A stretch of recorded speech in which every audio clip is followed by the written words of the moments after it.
There he is. Wow, that took some finessing big time. What is that? I think that's a nice bass, guys, on the Flashback Mini.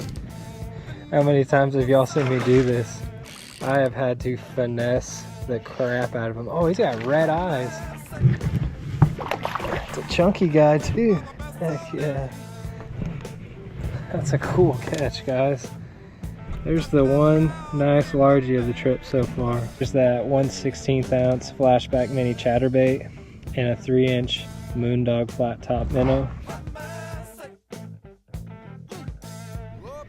And look at where Murphy ended up. Murphy got off the boat and is in the docks. Oh, there he goes.